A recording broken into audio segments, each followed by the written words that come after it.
Ladies and gentlemen, we were watching the press conference which was held by Prime Minister Dr. Mostafa along with the Minister of Health Dr. Hala Zaid. He was speaking about the latest developments which are taking place here in Egypt regarding COVID-19.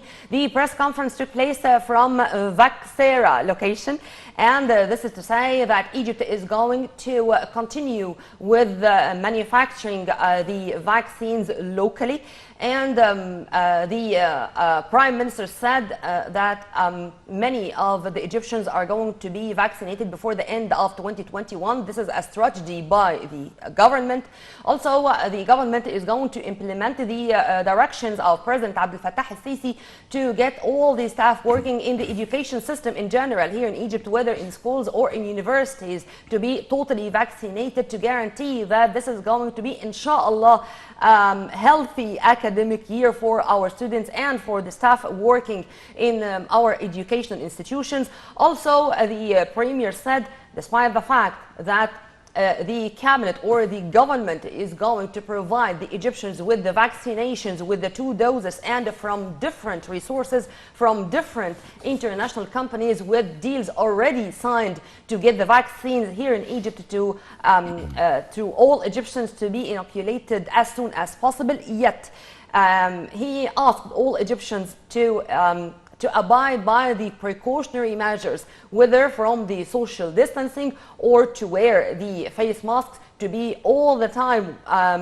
using sterilizers, washing our hands with water and soap thoroughly to make sure that we are safe, and inshallah we are going to pass this period and we are going to forget all about this COVID-19 issue. Enough is enough. The whole world was suffering since it first emerged in Wuhan, China in 2019, but with these instructions, inshallah, we are going all to be that safe.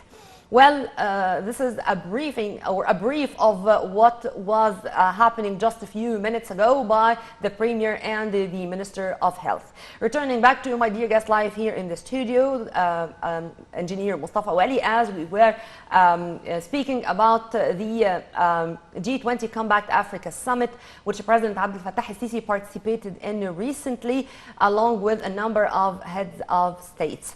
Well, sir, we wish all the patients of COVID-19 a speedy recovery, and we wish that this nightmare is going to have an end soon. Just before going to the press conference, we were speaking about vaccinations and about how this was an important topic which was discussed in this virtual summit. Would you please, sir, elaborate? Yes, I will elaborate in this sense. What a coincidence, because just we were about to proceed in this, I mean, answering or getting into this issue. Then this conference, which is very promising, and because now whatever is said about our plans here in Egypt, it is there. I mean, the seriousness, the honesty and the truth is there. So I believe, and the whole Egyptian believe, that what was said will be done, because, and in this case, it's again will be a success for us. Back again to the story or to the issue that I was really very, very impressed when that's again a subject, I mean, referring to the statement of the spokesman of the president, that the president highlighted the following in a very direct way, the 2 issues. Number 1 is that through the last 2 years, at least, he mentioned this last 2 years concerning Compact, this initiative, a lot of promises were there, a lot of effort was there, but still the president said that there is a lot should be done and we should keep all the promises, because a lot should be done because some was not already fulfilled. That's a frank, and this is direct way. I know the importance, and you know the importance of talking this way for such a summit in such occasion. The second was the issue of vaccination. He was very, very blunt when it came that for the injustice, the general injustice when it comes to Africa, because it's the least, as a country, the least of the number of those who could manage to reach vaccination and to get vaccination. And he was pushing that the whole community, the world community, should give this issue a very important look and care that soon must be solved. So it means that we care for our continent, and we care in the right way. I mean, we talk to those who can afford, to those who promised. Plus also when it comes to us, we are doing what we can do for our people, and if anything else, and a lot of occasions, not exactly like this way, which showed that the Egyptian people and the Egyptian government was so generous, you know, helping neighboring countries, friends, and Arab countries in certain situations. So that's the important. That's the role of you know, leadership in such tough and troubled time. Yeah.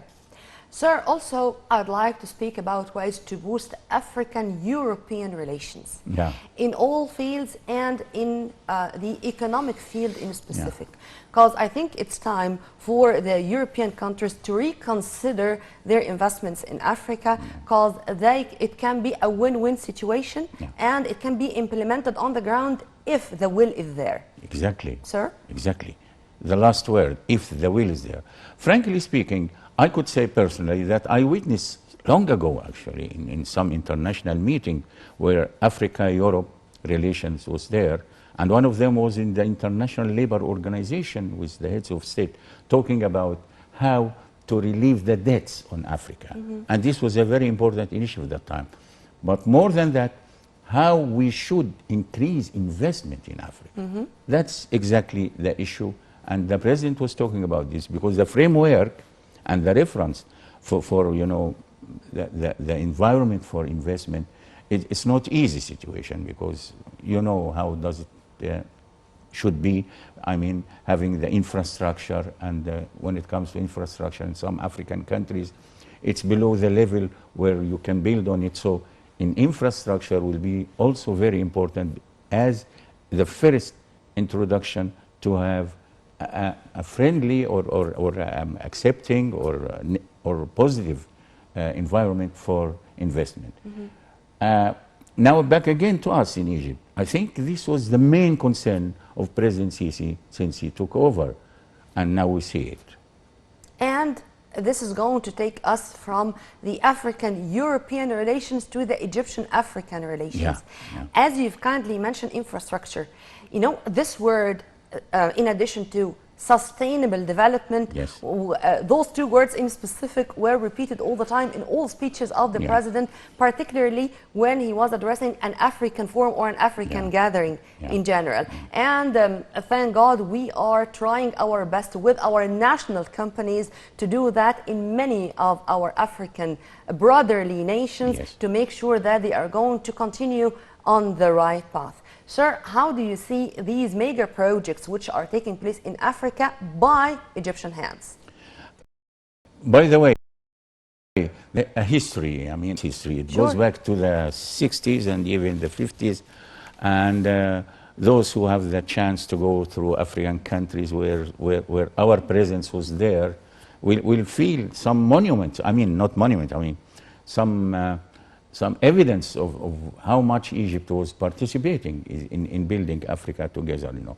Of course, the pace has increased lately, and still more to be done.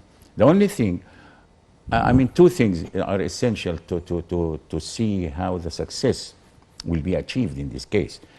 The internal situation in the African countries, I mean, when it comes to stability, number one, and second, how much the international communities represented in the World Bank and IMF are willing and sincere in mobilizing all what they can afford to Africa on fair basis. Because without this, things are not. But if there is this, the requirement is there, our experience as African country, you know, when it comes to technology, history of mega projects, we are entitled to be number one. And I think with what we were talking about regarding the economic reform program which was implemented in Egypt, we can be a role model for many of Yes. the African countries. Yes. They can, and we offered all the time to exchange expertise and to speak more and more about how we did so for all these countries to benefit from our experience. How do you see this as another way of boosting mutual ties with our African brotherly nations? It's because you have an experience in certain field, for example, or it's not that different from. And we have similar circumstances in a way. Exactly. This is what I'm. Even if it's not 100% the same. Yeah. But you know, you will find the major criteria for having such cooperation is there. For example, if we look at education, for example, for the youth, we are setting a real example of what we are doing in both for education and for youth. Even we extended this. There were a lot of African youth coming out to our conferences here and all this, and. I beg your pardon, sir. I'm sorry for the interruption, but I wanted to speak more about opening new horizons for new fields of investment, as we are doing here in Egypt. For example, investing in the field of energy, for example. Yes, exactly. And diversifying our energy resources, like when it comes to winds, for example, when it's coming to thermal cells or the solar energy. How do you see opening such new fields or new horizons for investment, and to have these new horizons implemented in our African continent? For example, if we look at the renewable energy, for example, Africa is the sun of continent of sun, more or less, over the year, and in this case, we are setting the real example so far. And we are extending this to the limit that we can export, So even we can help in exporting even surplus energy to Africa itself, whether it's through hydro power plants or even thermal plants or renewable energy. This is a very important subject. I was interested in it because it has to do with a lot of fuss in the continent now. But there is some other specific projects. For example, imagine if we can get together in increasing the farming, fish farms, for example. Fishery, yes. It is very promising, because look at the whole continent is surrounded by two major oceans, and a lot can be done. Actually, the only thing is that when people, are tied up with their problems internally, so they are not, and something like that.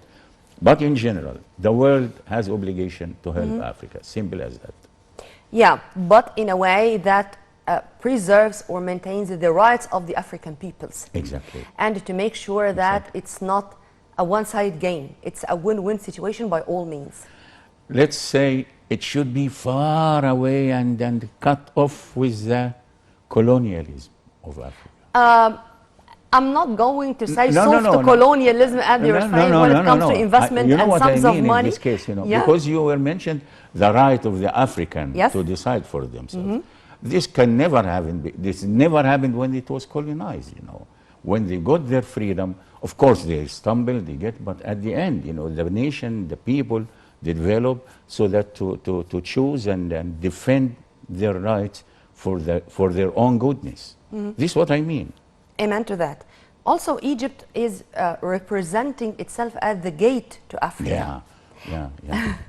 And this is not something temporary or something which we started recently. This is the way we dealt with our African continent for such a long time. How do you see the progress which can be implemented on the ground regarding this, as we do have now such respectable relations or such foreign relations based on mutual respect between us and the whole world, and here particularly we are speaking about the European continent? Exactly. We are the gate to Africa. We are not just claiming. This is the geography facts, and it's there. The only thing is that how we make use of such unique position to Africa and to Europe. So it will be the crossover Europe to Africa, And while we are here, our production, our capacity for export and all this sort of business And can be simply, done. if you do have money, we do have the natural resources and Exactly. human cadres. Yes. So if you are wealthy, we are wealthier with our people and with what God had given us. The African continent is blessed with many fortunes, and it's time to make the best use of it. Well, I enjoyed my time as usual. Thank you very much. Engineer Mostafa Wali, our economic expert, thank you very much for your input. It's Have always a a very good pleasure. day. Thank you very much. Right after the short break, we are going to return back with more, so stay tuned.